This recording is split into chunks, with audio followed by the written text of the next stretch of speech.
ះបង់ជីវិតដើម្បីកា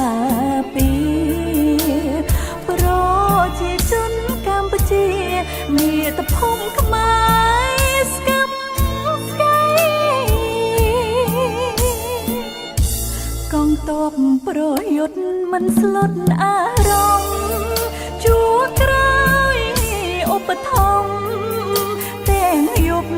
ទាំងថ្ងៃទឹកភ្នែកខ្មែរស្រក់ឈឺចាប់ពេកក្រៃខ្មែរក្រោកឡើងចាប់ដៃរួមស្មារតីខ្លាំងក្លាឈឺខ្មែរតែមួយទុកព្រួយសប្បាយជួយគ្នាដោះស្រាយជីវភាពគ្រួសារយុទ្ធជន